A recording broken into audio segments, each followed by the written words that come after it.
Well, as you can see, I have the almighty Vesuvius in the back. All the ground around here is full of minerals. Minerals, they give you the best fruit, vegetable, and herbs. And talking about that, aubergine. Now, this kind of aubergine is an aubergine that is very typical of this area. It's got less water, it is less bitter, and it's perfect to do the dish that I'm about to do, which is called melanzane alla parmigiana, aubergine parmigiana. Now, the first thing that we have to do is to create a very simple tomato sauce. So, a little bit of olive oil goes in the pan. Slice your garlic as thinly as possible and put it in the hot olive oil. As soon as the garlic starts to sizzle, you put the chopped tomatoes in there. Good quality chopped tomato in a tin. That is the perfect way to make a classic tomato sauce. Around here, Vesuvius makes the best basil ever. I'll just pick up big leaves of basil, tear it, okay, in there, and then I'm gonna put a couple of pinches of salt. Not too much, because I want to taste at the end. Now, once you've done that, stir it, and what we have to do, we need to make sure that the tomato starts to bubble very, very slowly. Okay, let's talk about the aubergines now. Slice these in round circles, like this. Okay, once the aubergine are sliced, what we do, we're just gonna put them into plain 00 flour, just leave them there. See those little bubbles there that they're coming up? That technique is called pioppare. Pioppare, the lava of that Vesuvius there used to pioppare as well, used to do the same thing. Next, for the aubergine, lightly beat a couple of eggs and season. And heat some olive oil. So, by the time that the oil gets hot, I'm gonna deal with the provola. Now, what provola is nothing more than a smoked mozzarella. And this is, see, when I smell provola, it reminds me of Naples. If you can get provola in your local Italian deli or online, this is for me. Regular mozzarella will do just fine.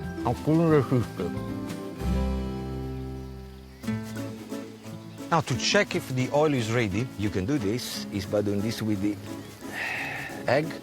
Let's see, look at that, look at that. You can see now, if I put the egg, what happens? So that means that is ready. Dust off the excess flour, dip in the egg, and then into the hot oil. When I used to be a little boy, my mom used to go mental because she had to fry double the amount of aubergine, because my dad and I, we used to keep going into the kitchen and nick the aubergines. There they are. Oh, yes. Look at that, golden. They're gonna be crispy. That is sexy cooking. Look at that. Beautiful, beautiful. Now, it will take probably about 3 minutes on each side. Look at this tomato sauce. See, all the water in the tomato, they evaporate, and that's what I want. Look at that, shiny and thick. The tomato sauce is ready.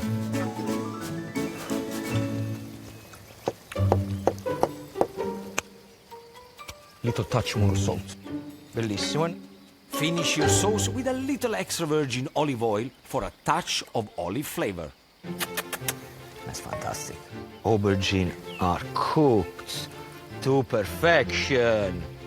Very important to put them on a little bit of kitchen paper to drain excess oil.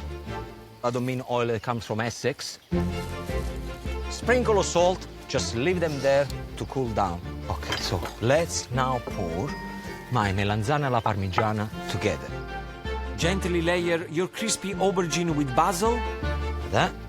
Then that smoky provola, a touch of black pepper, and some shaved parmesan. You can use pecorino cheese, grana padano, or any hard cheese will do the job. Finally, that classic tomato sauce.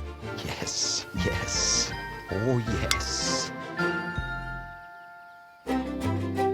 I guarantee you, this twist on the melanzane alla parmigiana will convert any of you aubergine haters. Now, I'm not gonna blow my own trumpet, mainly because I don't have a trumpet. But this looks sexy. There we have it, a modern mound of delicious melanzane alla parmigiana worthy of Mount Vesuvius itself. I'm going to show you how to make a beautiful plato pasta with this beautiful lemon pesto and prawns, which is fantastic. I can hear children playing football. It really reminds me of being a kid, and I absolutely love it. Okay, I'm choosing troffie pasta. You could use fusilli if you want, but see all these little twists what I want it to happen for the pesto to cling onto the pasta. This pasta will take about 12 minutes. And now this beautiful lemon pesto. Remember, guys, pesto is not a sauce. Pesto is a dressing. So don't heat it up, because as soon as you're going to heat it up, the mint leaf, or if you make it with basil, is going to go dark, you're going to lose the freshness. So you treat it as a dressing. I'm going to put a touch of oil, just a touch, not too much. So mix everything together. Now, this dish is the ultimate minimum effort, maximum satisfaction. You got the pasta, you got the pesto, job done. Next, some prawns caught right here in the Gulf of Naples. This one, they pink in color, kind of a very bright pink. Let's check if the oil is hot. Yes, it is. So, see, can you hear the sizzling? Remember not to overcook prawns. It's one thing that people, they always do. They overcook it and they get rubbery, they get chewy. You really want to cook them for about a couple of minutes, no more than that. I'm going to put a little bit of smoked paprika. You can use chili powder if you want. In there, I'm also going to put a bit of honey, runny honey. Look at that. With a couple of pinches of salt. One side of the prawns is done. Now, what I want you to do, come here and look how sexy the color is. Come, look at that. That's what you want. Okay, so, prawns are ready. Relax, piano piano, it's only a plate of pasta. Perfect, perfect. Okay, how do we dress the pasta? With the pesto? Very simple. You pick up the pasta, like this. A little bit of water there is good, so don't worry. This goes straight into the bowl with my pesto. And now the only thing you have to do very gently, you mix everything together. So you coat the pasta into the pesto. So I'm happy with this. An amazing color. There it is. Okay, now I'm gonna get all these beautiful prawns. Remember, the prawns are slightly spicy with the sweetness of the honey. Now, the last touch, I'm going to grate a little bit of lemon zest, because we found out that lemon clearly is good for any man. So the more lemon, the better. A little bit of the sauce there. Look at that. The smell of the sea, the freshness of the prawns, the freshness of the pesto. This is so beautiful. And now for the finishing touches on Vittoria's Procidana cake.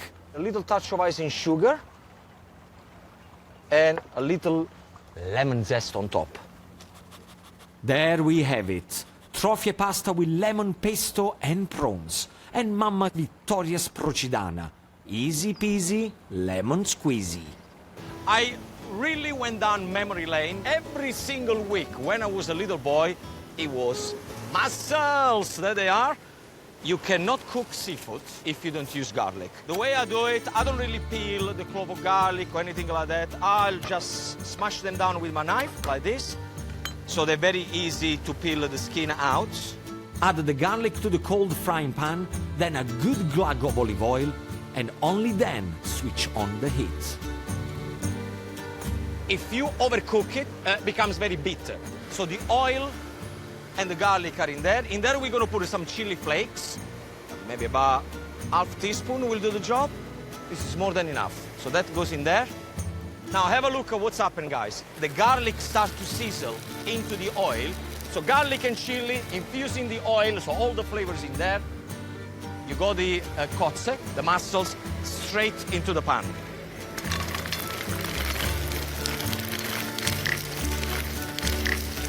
like that. Then add a splash of dry white wine. So we're gonna put a lid on, because what's happened? The steam is now gonna allow the mussels to open. Now the water is boiling in there. What I'm doing, I got my linguine pasta, so that goes into the boiling water straight in. Italians will always choose dried over fresh pasta because we like the al dente bite. Whenever you cook it, make sure that you push the pasta down into the water. Now, have a look at the mussels. But look at this one, how beautiful and juicy is there. But I'm gonna add more flavors. I got some beautiful local cherry tomatoes. So I cut them in half first. I put them in my hand and I start to squeeze them into the sauce, like this. The mussels will cook in about 6 to 8 minutes, the same time as the pasta. Okay, so in there what I'm gonna do, I'm gonna use some flat leaf parsley, which not only is gonna add color, but it's gonna give it a beautiful earthy flavor. Look at that.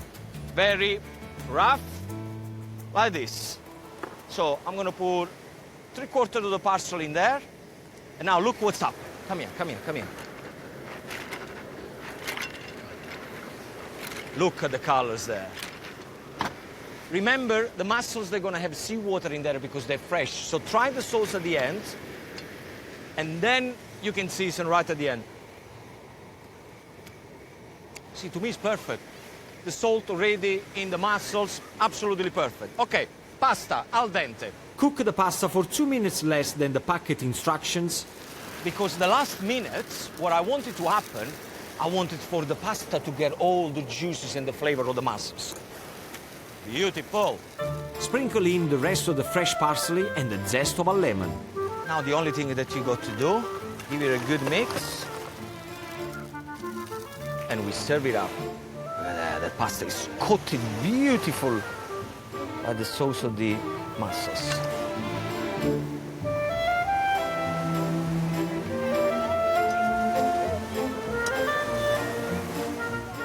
And there you have it. Linguine con cozze, garlic, cherry tomato, white wine. Now, I'm gonna have to say this. This is just like my mama used to make. It's perfect. Perfect, perfect, perfect.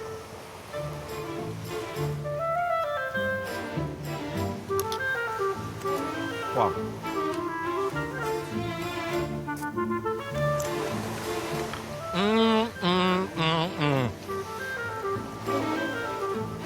This is perfect.